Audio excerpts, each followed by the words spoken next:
जिनमें केवल इस पुरुषों के कर्तव्य ही बतलाए गए हैं, एवं कितने भी ऐसे श्लोक हैं जिनमें केवल स्त्रियों को ही कर्तव्य का निर्देश है।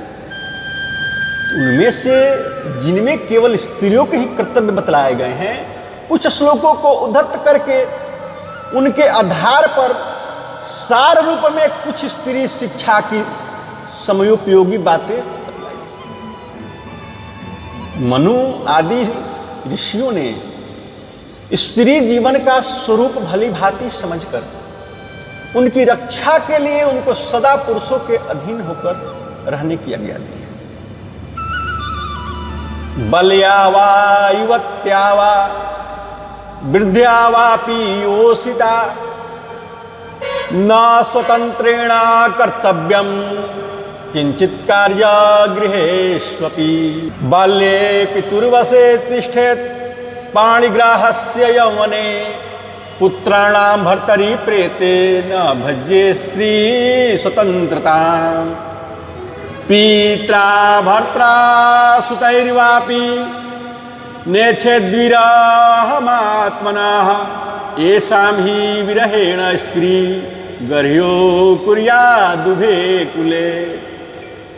स्त्री बालिका हो या युवती हो या बूढ़ी हो,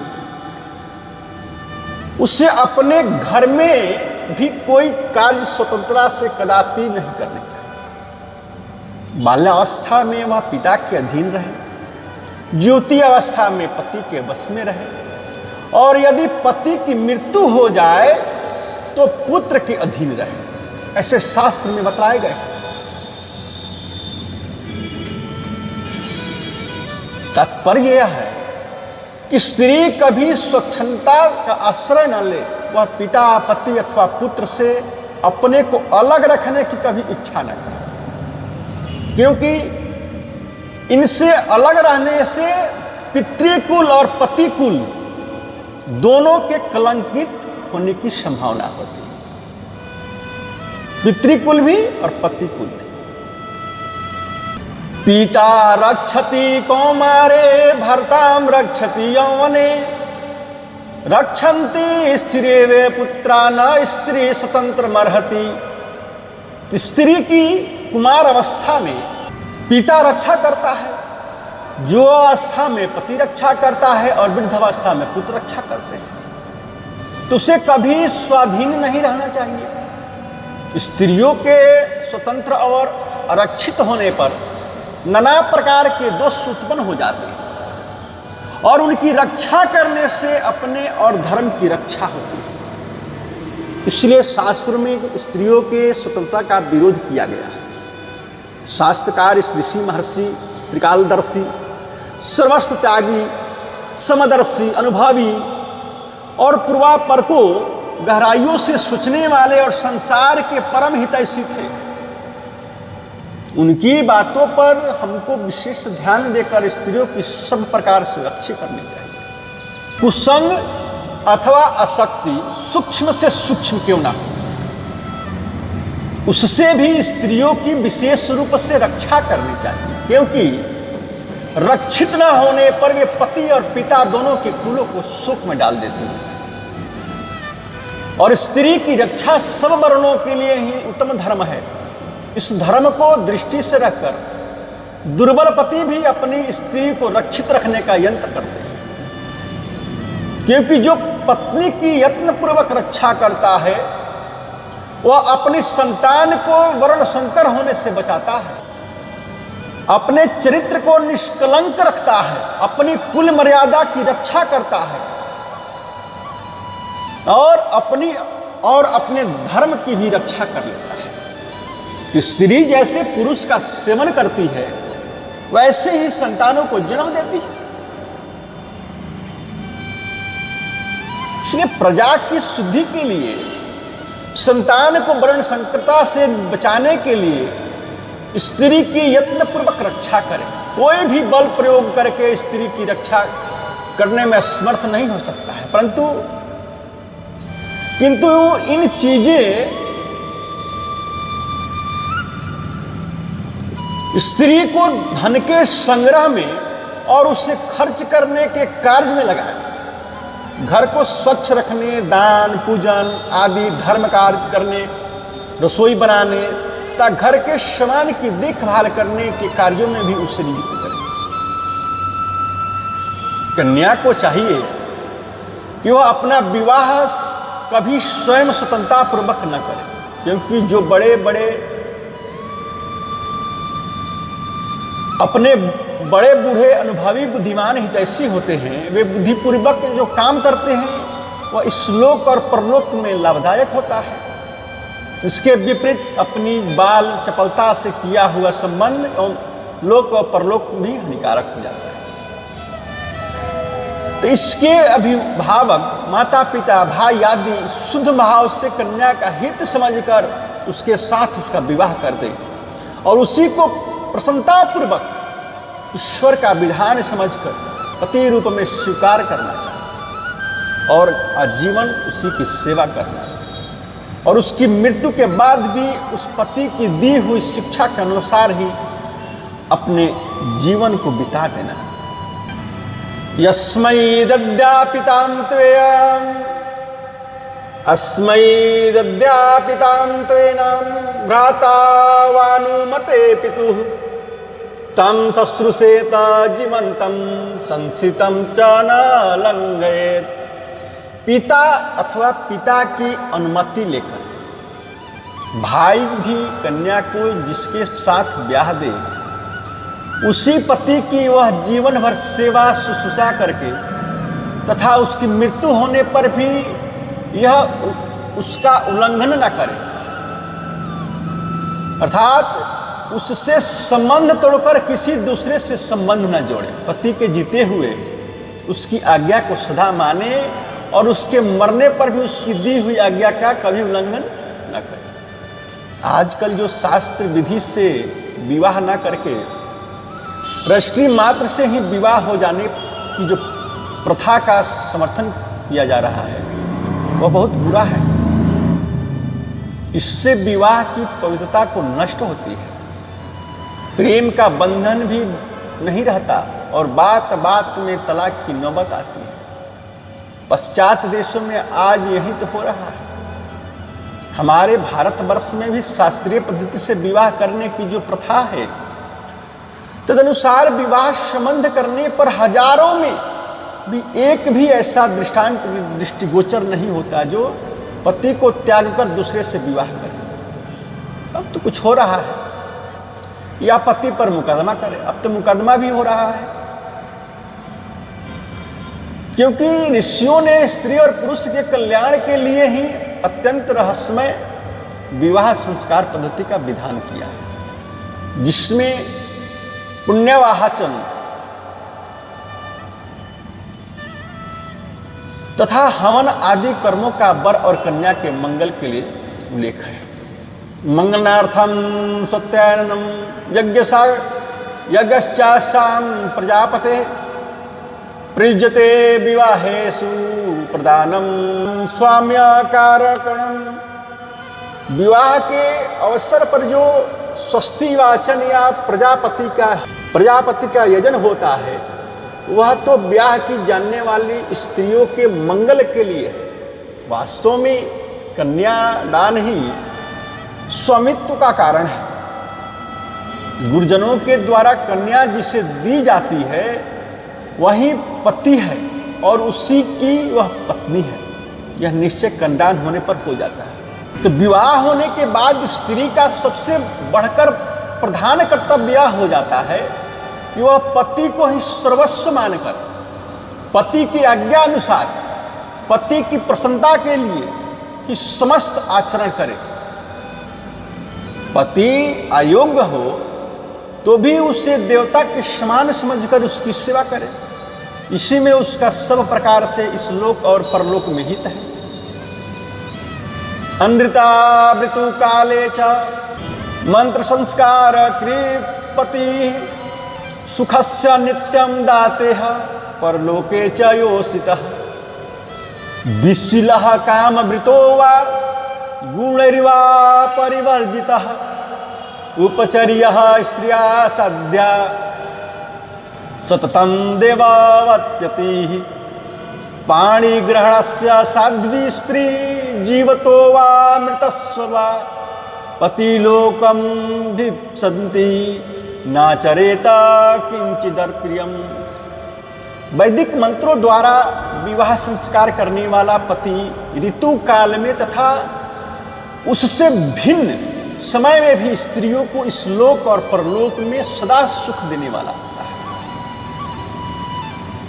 शीलहीन, स्वेच्छाचारी अथवा गुणों से शून्य होने पर भी पति साध्वी स्त्री के लिए सदा देवता की भांति पूजनीय है।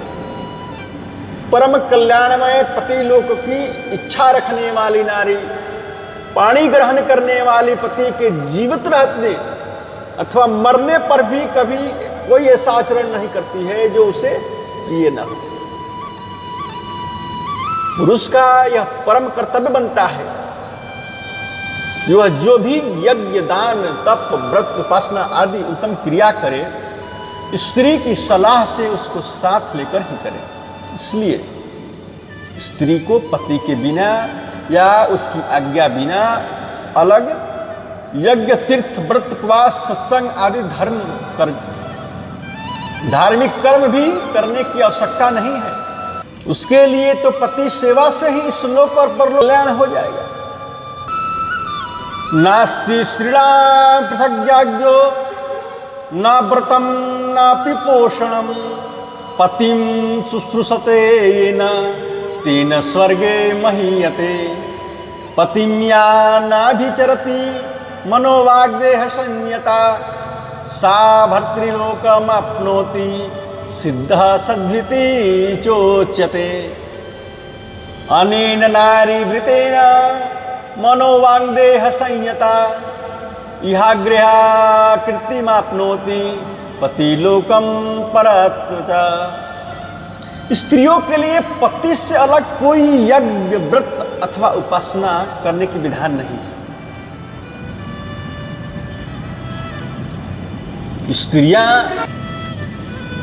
स्त्रियां पति को रोज गाली दे, पति से रोज झगड़ा करे, पति से लोग रोज मारपीट करे और भगवान की पूजा करे तो उसका पूजा भगवान स्वीकार नहीं करते। स्त्रियां पति को गाली दे तो और पूजा करे तो भगवान उसकी पूजा स्वीकार नहीं करते। उससे झगड़ा करे तो उसकी पूजा स्वीकार नहीं करते। तो जिस पतिव्रत्य का आश्रय लेकर वह पति की शुश्रूषा करती है उसी से वह स्वर्गलोक में सम्मानित होती है। और जो मन, वाणी और शरीर को संयम में रखकर कभी पति के विपरीत आचरण नहीं करती है वह भगवत स्वरूप पति लोक को प्राप्त होती है। और सत्पुरुषों द्वारा साध्वी इस प्रकार कही जाती है, मन, वाणी और शरीर को संयम में रखने वाली नारी इस बर्ताव से इस लोक में उत्तम कृति और परलोक में पति धाम को प्राप्त करती है। स्त्री को उचित है कि जिसमें पति संतुष्ट हो उसी में संतुष्ट रहकर पति के अनुकूल धार्मिक क्रिया करते हुए घर का हरेक काम बड़ी कुशलता के साथ ही करे। न तो समय को व्यर्थ में बिताए और न ही फिजूल खर्च ही करे, बल्कि भगवान को याद रखते हुए पति के आज्ञानुसार ही सारी कार्य को कर देना चाहिए। क्योंकि पति सेवा ही स्त्री के लिए सब कुछ है। ऐसा आचरण करने वाली स्त्री इस लोक और परलोक दोनों में प्रशंसनीय है। वैवाहिको विधिम स्त्रीणाम संस्कारो वैदिकः स्मृतः पति सेवा गुरुवासो गृहार्थो गृह परिक्रिया सदा प्रहष्टवा भाव्यम गृह कार्येषु दक्षया सुसंस्कृतो परस्करया व्ययी चामुक्त हस्तया प्रजनार्थम महाभागः पूज्यार्हः गृहदीप्तयः स्त्रियः स्त्रियश्च गृहेषु न विशेषोस्ति कंचन। स्त्रियों के लिए वैवाहिक विधि का पालन ही वेदोक्त उपनयन संस्कार माना गया है। ससुराल में रहकर पति की सेवा ही उसके लिए गुरुकुल का विधान है। उसके लिए गुरुकुल का वहीं निवास है, और भोजन बनाना आदि घर के कामकाज ही उसके लिए दोनों समय की अग्निहोत्र है। स्त्री को सदा ही प्रसन्न रहना और घर के कार्यों के दक्ष होना चाहिए। वह गृह की प्रत्येक सामग्रियों को स्वच्छ रखने वाली और खुले हाथों खर्च न करने वाली बने तो परम सौभाग्यशालिनी स्त्रियां संतानोत्पादन के लिए है। ये सर्वथा समान के युग और घर की शोभा है। घर की स्त्री और लक्ष्मी में कोई भेद नहीं है। संतान को उत्पन्न करना, उत्पन्न हुए संतान को भली भांति पालन पोषण करना और प्रतिदिन भोजन आदि बनाकर लोक यात्रा का निर्वाह करना, यह सब प्रत्यक्ष रूप से स्त्री के अधीन है। संतान की प्राप्ति, धर्म कार्य का अनुष्ठान, सेवा कार्य, उत्तम धर्मयुक्त रति, पितरों की स्वर्ग प्राप्ति तथा अपने ही परलौकिक उन्नति स्त्री के अधीन है। बड़े ही आश्चर्य की बात है, सुना जाता है अमेरिका, इंग्लैंड आदि विदेशों में कहीं कहीं 50% तलाक के मुकदमे होते हैं। यह स्पष्ट है कि इसमें सतीत्व का नाश, लोकापवाद, समय का अपव्यय, फिजूल खर्ची, वैमनस्य, चिंता, शोक, भय, पाप, मुकदमेबाजी तथा इहलोक परलोक को नष्ट होने से, भ्रष्ट होने के सिवा और कोई लाभ नहीं हो सकता है। हमें गंभीरता पूर्वक सोचना चाहिए। हमारे शास्त्र में पति के जीवित रहने के समय की तो बात ही क्या है, मरने पर भी दूसरे पुरुष को पति बनाना महान घृणित और पाप बतलाया गया है। पति के मरने के बाद तो साध्वी स्त्री के लिए जप, तप, व्रत, संयम आदि का पालन करते हुए फल मूल आदि से अपना जीवन बिताना श्रेयस्कर है। और इस प्रकार संयम और ब्रह्मचर्य से रहने वाली स्त्री उत्तम गति को प्राप्त होती है। कामम तु क्षपयेद्येहं पुष्पमूल फले शुभे। तो स्त्री जो है सात्विक भोजन का आहार करते हुए, जीवन निर्वाह करते हुए इच्छा पूर्वक अपने शरीर को सुखा डालती है। परंतु पति की मृत्यु के बाद किसी पराये पुरुष का काम भाव में, काम भावना से नाम भी न ले।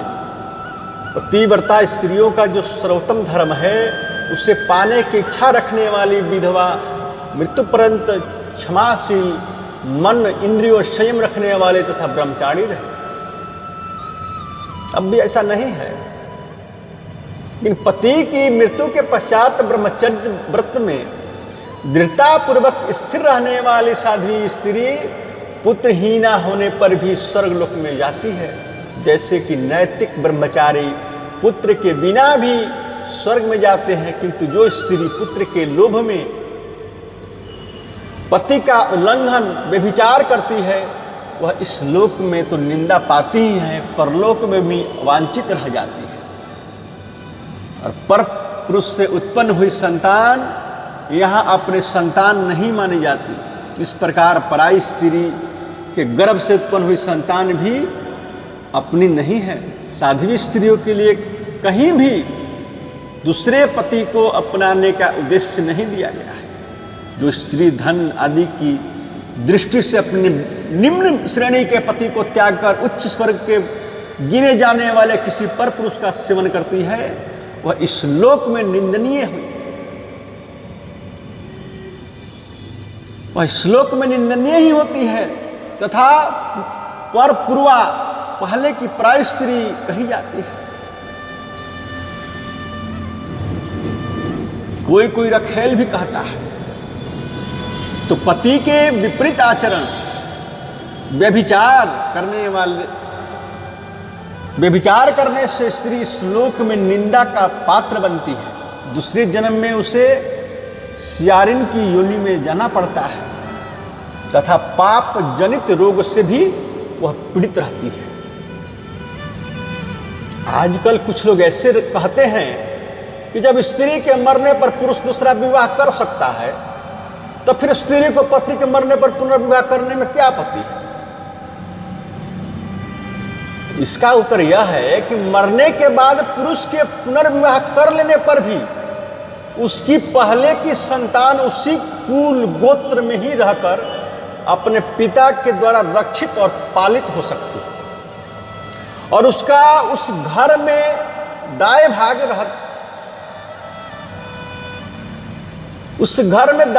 रहता है, उसका अपने हिस्से के अनुसार अधिकार कायम करता है।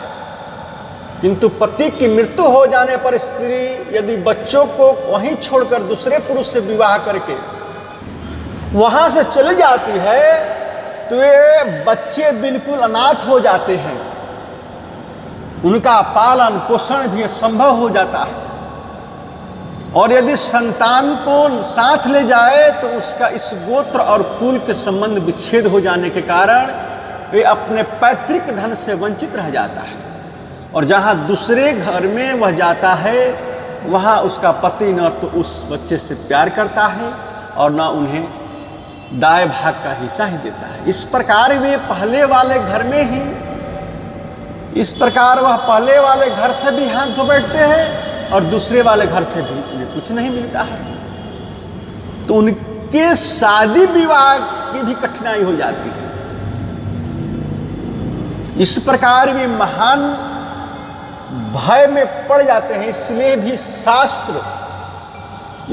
भी शास्त्रकारों ने पुनर्विवाह का बहुत विरोध किया है। शास्त्रकारों ने पुरुषों को तो स्त्री के जीते ही विवाह करने की छूट दे रखी है, स्त्रियों को ऐसी छूट क्यों नहीं दी? उन्होंने यह अन्याय किया है तो कह सकता है। तो इसका उत्तर यही है कि एक पुरुष एक साथ 5 स्त्रियों के साथ रहकर एक ही घर में एक ही वर्ष में उसके द्वारा 5 संतान पैदा कर सकता है, किंतु एक स्त्री एक साथ 5 पुरुषों से विवाह करके एक भी संतान पैदा नहीं कर सकती। यह स्त्री पुरुष में प्राकृतिक भेद है। इस दृष्टि से पुरुष का अधिक विवाह करना संगत कहा गया है, परंतु इसमें यह नहीं समझना चाहिए कि हम पुरुष के बहुविवाह के पक्षपाती हैं। हम तो स्त्री के जीते किसी पुरुषों के दूसरा विवाह करने का घोर विरोध करते हैं,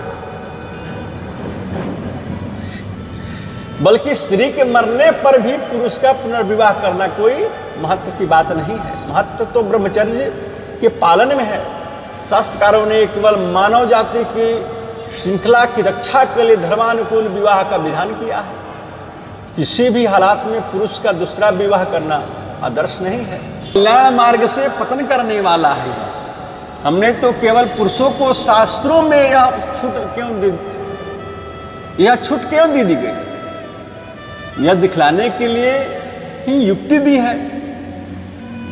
स्त्रियों के लिए तो पति के जीते ही जी मरने पर किसी भी हालात में दूसरा विवाह करने घोर निषेध किया गया है। इसलिए कल्याण चाहने वाली स्त्री को पुनर्विवाह तो दूर रहा, उसके दूसरे पर पुरुष पर भी भूलकर स्मरण भी नहीं करनी चाहिए। संकृदंशो निपतति सकृत कन्या प्रदीयते सकृदाह बदानीति त्रिणेतानि सतां सकृत नुद्वाहिकेषु मंत्रेषु वियोगाकृत्यर्थे कंचित न विवाह विधायुक्तम विधवा वेदनम पुनः अयम द्विजैर्हि विद्वद्भिः पशुधर्मो विगर्हितः।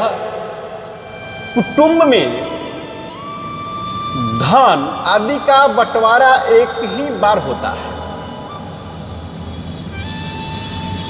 कन्या किसी को एक ही बार दी जाती है और तथा मैं दूंगा यह प्रतिज्ञा भी एक ही बार दी जाती है। तो सत्पुरुषों के लिए ये 3 बातें एक बार ही होती है। विवाह के मंत्र में कहा गया है कि यह पशु धर्म है। विवाह के मंत्र में कहीं भी नियोग की चर्चा नहीं है। विवाह की विधि में विधवा का पुनर्दान भी नहीं कहा गया है। यह पशु धर्म है। विद्वान द्विजनों इसकी सदा निंदा भी की है और शास्त्र में स्त्री के लिए बहुत से दुर्व्यसन बताए गए हैं। कल्याण चाहने वाली स्त्रियां जो हैं वो सदा उन दोषों से बचना चाहती है। पानम दुर्जन संसर्ग पत्याच विरहोटनम स्वप्नोन्यगेहवासश्च नारी संदूषणानि सट। मदपान, दुष्टों का संग, पति से अलग रहना, अकेली घूमना, अधिक सोना तथा दूसरे के घर में निवास करना, ये 6 क्या मद्यपान, दुष्टों का संग, पति से अलग रहना, अकेली घूमना, अधिक सोना और दूसरे के घर में निवास करना, 6 जो है ये स्त्रियों के दोष हैं। इनके कारण वे पतन के गर्त में गिर जाती है। याज्ञवल्क्य, पराशर आदि ऋषि मुनियों ने भी स्मृतियों में स्त्रियों के लिए प्रायः इसी प्रकार के उपदेश लिखे। लेखिका कलेवर न बढ़ जाए इसलिए विस्तार नहीं किया गया। स्त्रियों को पुनर्व में इसीलिए स्त्रियों को पूर्व में हुई सती साध्वी स्त्रियों को आदर्श मानकर उनके उपदेश के अनुसार अपना जीवन बनाने की चेष्टा करनी चाहिए। पूर्व में हुई सती साध्वी स्त्रियों के उदाहरण पूर्वक स्त्रियों के लिए कुछ खास पालन किया। खास पालन करने की बात बतलाई जाती है। तो जिस प्रकार मर्यादा पुरुषोत्तम भगवान श्री रामचंद्र जी ने एक पत्नी व्रत का महान आदर्श दिखलाया, उसी प्रकार जगत जननी सीता जी ने समस्त स्त्रियों को शिक्षा देने के लिए स्वयं आचरण करके पतिव्रत धर्म का दिग्दर्शन कराया। उन्होंने भोग सुख, राजमहल, आभूषण, रेशमी वस्त्र, मेवा, मिष्ठान आदि संपूर्ण भोग सामग्रियों को तुच्छ समझकर उनका परित्याग कर दिया और स्वामी के साथ वृक्षों के नीचे पर्णशाला में निवास करना, शीत उष्ण वर्षा आदि का सहन करना और कंदमूल फल खाकर जीवन निर्वाह करना आदि कठोर व्रत का पालन करते हुए स्त्रियों के सर्वोत्कृष्ट धर्म प्रतिव्रत का नियम पूर्वक अनुष्ठान करके सबके लिए सुंदर आदर्श उपस्थित कर दिया है। तो इसी प्रकार सवित्री ने राजा महाराजाओं की अवहेलना करके राजमहल के भोग विलासों को तुच्छ समझकर और बनवासी सत्यवाहन को ही पति रूप में वर्ण किया और पति की तथा अपने सास ससुर की सेवा करने में भी अपना जीवन लगाया। पति सेवा के प्रभाव से उसने यमराज पर भी विजय प्राप्त कर लिया और सास ससुर आदि के लिए अनेक वरदान प्राप्त करके पति को यमराज के फंदे से छुड़ा लाया। मदालसा ने अपने पुत्रों को उत्तम शिक्षा देकर उन्हें जीव मुक्त बना दिया और पति के साथ सर्वोत्तम गति प्राप्त की। गंधारी ने अपने पतिव्रत के धर्म के बदले यादव कुल को श्राप दे श्री कृष्ण को तथा पांडवों को भी अपना प्रभाव दिखलाकर आश्चर्यचकित कर दिया। दमयंती ने बुरी दृष्टि से देखने वाले दुराचारी व्याघ्र को अपने पतिव्रत के धर्म से भस्म कर दिया। सुभा नामक स्त्री पतिव्रत का पालन करके अपने पति को भगवान के परम धाम को ले गई और जिन अनुसुईया ने सीता जी को पतिव्रत धर्म का जिस अनुसुईया ने सीता जी को पतिव्रत धर्म का अमूल्य उपदेश दिया और जिसके पतिव्रत के प्रभाव से ब्रह्मा विष्णु महेश ने उनके यहाँ अवतार लिया, उसकी महिमा क्या कही जाए। इसी प्रकार इतिहास पुराण में बहुत सी पतिव्रता स्त्रियों की कथाएं भरी पड़ी है और इसके लिए स्त्रियों को उस ग्रंथ के उन श्लोक को पढ़ना चाहिए। स्त्रियों के लिए सबसे बढ़कर कर्तव्य है पतिव्रत धर्म का पालन। तो पति के मरने पर भी उसको जिस प्रकार जीवन काल में पति के आदेश का पालन किया, वैसे ही पति की आज्ञा के अनुसार वैराग्य और त्याग पूर्वक ईश्वर की भक्ति करते हुए पांडव जननी कुंती की तरह अपना जीवन बिताना चाहिए। विधवा स्त्री के लिए इस प्रकार का आचरण करना ही पतिव्रत धर्म का पालन करना है। और संसार में 4 प्रकार की स्त्रियां होती हैं। आप लोग सुन लीजिए, जान लीजिए। संसार में 4 प्रकार की स्त्रियां होती हैं। एक वो होती है जो इस लोक में भी सुखी और परलोक में भी सुखी रहती है, और दूसरी जो इस लोक और परलोक दोनों में दुखी रहती है, और तीसरी जो इस लोक में तो सुखी रहती है परंतु परलोक में दुख भोगती है, और चौथी है जो इस लोक में तो दुखी रहती है किंतु परलोक में पर सुखी हो जाती है। 4 प्रकार की स्त्रियां हैं, जिनमें सर्वोत्तम स्त्रियां वे हैं जो यहां वहां दोनों जगह सुखी रहती है। इस लोक में भी या परलोक में भी दोनों जगह जो सुखी रहती है वही सर्वोत्तम। जो स्त्री ईश्वर की भक्ति करती है और निस्वार्थ भाव से सबकी सेवा करती है, उसके पास पीहर या ससुराल में सब स्त्रियों के साथ हेतु रहित प्रेम बढ़ाने के लिए 2 सर्वोत्तम वशीकरण मंत्र है। सबसे प्रेम होने के लिए उस स्त्री की तथा अपने बाल बच्चों आदि की निस्वार्थ भाव से सेवा करना। जो स्त्रियां निस्वार्थ भाव से सेवा करती है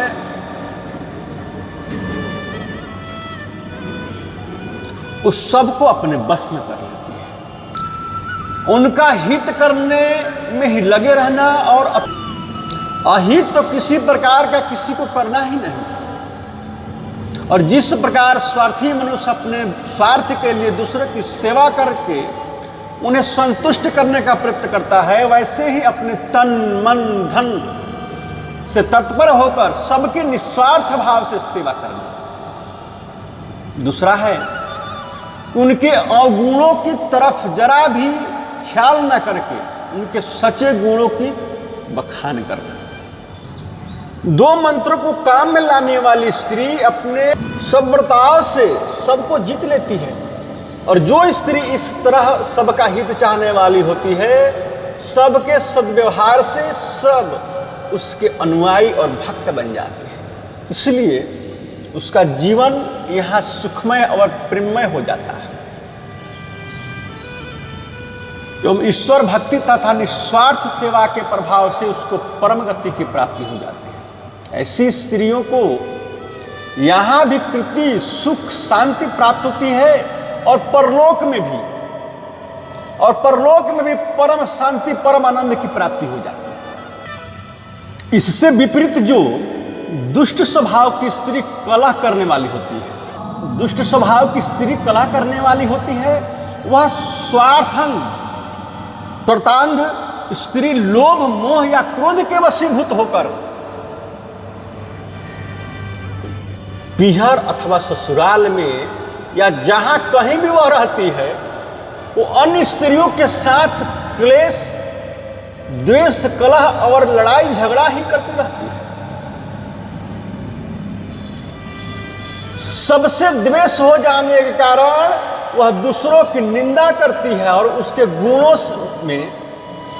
गुणों में भी दोष दृष्टि ही करती है। सदा सबको नीचा दिखाने, उन्हें ताना मारने, उनका अहित करने तथा तन मन धन से अनिष्ट करने का प्रयत्न करना ही उसका काम हो जाता है। इसके फलस्वरूप वे सब स्त्रियां भी बदले में उसके साथ वैसा ही व्यवहार करती है जिससे उसका जीवन दुखमय हो जाता है। और इस प्रकार के असभ्य व्यवहार के कारण इस लोक में तो वह जीवन प्रत्यक्ष दुखमय हो ही जाती है। सदा दूसरे से द्वेष द्रोह करने के कारण परलोक में उसे भयानक दुख का ही भोग करना पड़ता है। दूसरी तरह की हो गई। और तीसरी ऐसी स्त्री होती है जो आजीवन पूरा जीवन गृहस्थ में ही निरत रहकर नाना प्रकार के खान पान वेश आराम स्वाद शौक और विषय भोग में फंसी रहती है और इसका जीवन विलासिता में काम भोग परायण हो जाता है और ऐसा आराम से ही प्रमत्त हो जाने के कारण उसे जीव हिंसा या दूसरे की कष्ट की भी परवाह नहीं होती। वह सदा अपने इंद्रिय चरितार्थ स्वरूप सुख साधन में ही रत रहती है और अपने स्वाद शौक की पूर्ति के लिए चमकीले महीन सुंदर रेशमी वस्त्र बढ़िया दुशाले आदि कोमल चमड़े की वस्तुएं इत्र फूले सेंट आदि अपवित्र पदार्थों का व्यवहार और शरीर को पुष्ट करने के लिए डॉक्टरी दवा अरिष्ट आशव आदि का सेवन और मनोरंजन के लिए गंदे नाटक सिनेमा देखने तथा क्लब आदि में जाने आदि प्रमादपूर्ण कामों में ही रची पची रहती है। तो उसे इस बात का भी ध्यान नहीं रहता ये सुंदर रेशमी वस्त्र जो है असंख्य कीड़ों को मारकर उनसे बनाए जाते हैं। ये बढ़िया कोमल चमड़े की वस्तुएं जीवित गाय आदि पशुओं को मारकर प्राप्त किए चमड़े से बनाए जाते हैं। इन इत्र फुलेल सेंट आदि के निर्माण में अपवित्रता के साथ ही बड़ी हिंसा होती है और ये बढ़िया दिखने वाले दुशाले आदि गर्भवती भेड़ों को मारकर उन भेड़ों के गर्भगत बच्चे के रोए से बनाए जाते हैं। इसी प्रकार डॉक्टरी दवाइयों में जीवों की हिंसा तो होती ही है, मंदिरा का भी प्रायः सम्मिश्रण रहता है जिसके कारण ये सर्वथा अपवित्र और तामसी होती है। नाटक सिनेमा क्लब आदि के प्रमादपूर्ण मनोरंजनों में व्यर्थ समय लगाने से जीवन का मूल्यवान समय जो होता है धन और चरित्र नष्ट हो जाता है। तो इनमें मन में गंदे भाव पैदा होते हैं जिनमें महान अनर्थों की उत्पत्ति होती है और इस प्रकार के आचरण करने वाले स्त्री की केवल अपने आराम भोग की ही ओर ही प्रवृत्ति हो जाती है के कारण वह उन्हीं में मस्त रहती है, उसका दूसरे के कष्टों की ओर ध्यान नहीं जाता है। किंतु यह ध्यान में रखना चाहिए कि कोई भी भोग बिना किसी प्रकार का आरंभ किए नहीं मिलता है और जितना अधिक आरंभ होता है उसमें उतनी ही अधिक हिंसा होती है। फिर जो पदार्थ या क्रिया प्रत्यक्ष ही हिंसामय है उसका तो कहना ही क्या है। इस पदार्थ के सेवन में यद्यपि एक बार मोहवश क्षणिक सुख सा प्रतीत होता है पर परिणाम में वह घोर नरक को देने वाला है। जो स्त्री पर पुरुषों के साथ सहवाग करती है उसे तो महान भयंकर नरक को प्राप्त होती है। परंतु यदि कोई स्त्री अपने पति के साथ भी अवैध अनुचित गमन करती है तो उसका भी परलोक भ्रष्ट हो जाता है। इस प्रकार सदा विषय भोगों में ही रची पची रहकर उन्हीं का सेवन करने वाली स्त्रियों को यहाँ तो अज्ञान के कारण क्षणिक सुख प्राप्त होता प्रतीत होता है किंतु वह परलोक में असीम अत्यंत दुखों का ही भोग करती है। चौथे प्रकार की स्त्री वह है जो ससुराल या पीहर में रहकर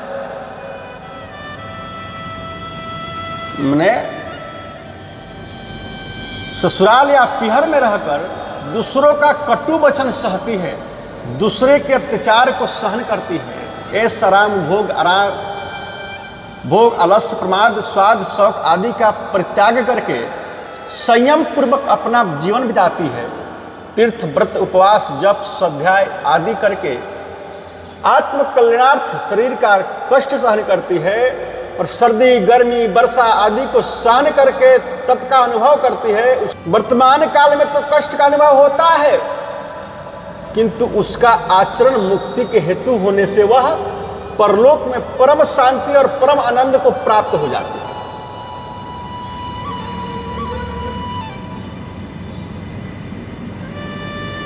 तो 4 प्रकार की स्त्रियां बताई गई है, तो उनमें 2 सर्वोत्तम सात्विक है, जिन्हें इस लोक और परलोक में दोनों जगह सुख है, अथवा यह संसारिक दुख का अनुभव करने पर भी परलोक में सुखी है। तो मध्यम राजसी वह है जो वहां तो सुखी है पर परलोक में दुख प्राप्त करती है, और अधम तामसी वह है जो यहाँ भी दुखी है और परलोक में भी दुखी है।